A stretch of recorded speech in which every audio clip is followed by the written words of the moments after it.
السلام عليكم. خالد الغندور جايبينه في استوديو بيت العرب لتحليل مباريات كاس العرب اللي شغاله دلوقتي في قطر. طب احنا مستحملينه بالعافيه عندنا في مصر، لكن انت رايح هناك تهبد الهبده الجامده وتكشف نفسك ليه؟ طب تعالوا نسمع كده ونشوف الخيبه التقيله اللي على اساسها تم اختيار خالد الغندور، والضيوف كانوا هيقوموا يضربوه حرفيا. تعالوا نسمع كده بيقول ايه.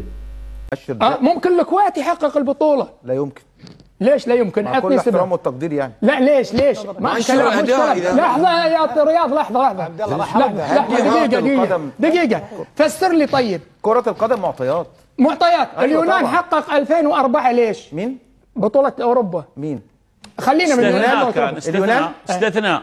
انت بتجي 500 بطولة تروح مختار البطولة. بطولات الكاس. طب اسبانيا حققتها كم مرة؟ المانيا حققتها كم مرة؟ معلش ارجع لك. اسمح لي. بطولات الكاس مين اللي يحققها؟ بطولات الكاس قليل جدا. قليل؟ خلاص اعتبر ذي البطولة قليل. اذا اسمح لي شوف انا شيء. شوف كابتن خالد، انا الحين لما يكون مصر شيء طبيعي، مصر جاي ياخذ البطولة، يعني مصر بس بتلعب بالفريق الثاني.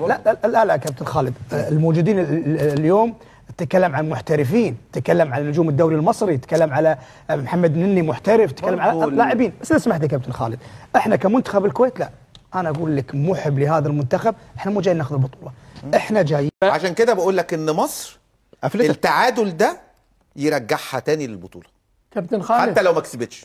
كابتن خالد بس بسألك سؤال ويبين هل انت كلامك مقتنع فيه ان مؤشرات بطل او لا. تمام. وين؟ اتفضل. اللي خسر النقطتين اليوم مصر ولا الكويت؟ اللي خسر النقطتين النهارده الكويت. الكويت؟ اجل هو البطل مش انت. لا لا انت ما بتيجي بتقيم مباراه ولا تقيم اسم بلد. لحظه انت ما بتقيمش اسم بلد، انت بتقيم المباراه دي كانت رايحه لفين. لو الدحام جاب جون الثاني انت البطل. انت مؤشر بطل على اسم البلد ولا على مستوى المباراه؟ لا البطل بيبقى في النهايه، لكن احنا بنقيم مباراه. المباراه كانت هتهرب كانت هتهرب ومصر عرفت ترجع في المباراه وتتعادل. تتعادل، يبقى كده خلت الوضع كما هو عليه. لو مصر كانت خسرت كانت هتبقى مشكله كبيره جدا. اديت الكويت 3 نقط وانت بلا اي نقاط. طبعا احنا عندنا في الاعلام المصري بيتصدر المشاهد في معظم القنوات الرياضيه اعلاميين زملكاويه، وللاسف ده بيصدر صوره ذهنيه سيئه جدا جدا للاعلام الغربي او العربي عن المحللين الموجودين في القنوات المصرية، وبالتالي لما بيجي يستضيفونهم بيلاقي عقليتهم في التفكير والتحليل المنطقي لكرة القدم خارج الحدود وخارج الواقع تماما.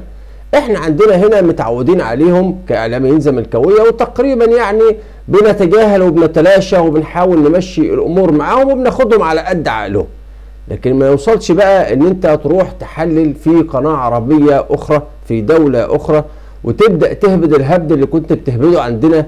طبعا محدش هيستحملك هناك، لان انت ممكن تتكلم هنا عن الاهلي بما انك زملكاوي تقول ما بيلعبش كويس، تقول اللعيب ده مش عارف ايه، تقول المدرب، وزي رضا عبد العال كده والناس وابراهيم عبد الجواد وخالد الغندور واحمد حسام ميدو والشله المتصدره الاعلام المصري دي، فاحنا بناخدهم على قد عقلهم وبنعديهم، متعودين منهم كده.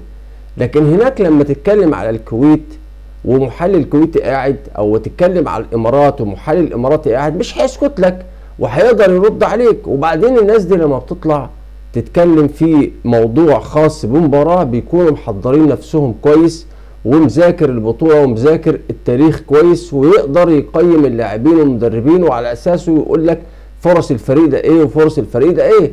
لكن انت ما تجيش تقعد في وسط القعده كده وتكسفنا، الله يسيئك، يا اما تيجي تروح. لان انا اعتقد تمام الاعتقاد ان خالد الغندور راح هناك بناء على انه راجل بيطلع في قناة المحور وليه برنامج رياضي، وطبعا الناس عندها يعني بعض الانخداع شوية بالمظهر ان هو ممكن يحلل المباراة او يقول لك نقاط الضعف او القوة، لكن بيقولها من منطلق الحماسة والمكايدة فقط، ما بيقولش اي مبرر موضوعي. لو قال مثلا ان مصر هتفوز بالبطولة او المغرب او الكويت او ما بيقولش مبرر موضوعي بناء على استنتاجات وتحليلات لتقييم اداء المدربين او اللاعبين، لا هو بيقولها كده من نوع ان هو عايز يفرقع في القعده او عايز ياخد ترند في القعده ويجذب الانظار ليه، وبالتالي تزيد عدد الناس اللي بتتجه انظاره ليه او يجيبوه في الاستوديوهات او الكلام ده كله.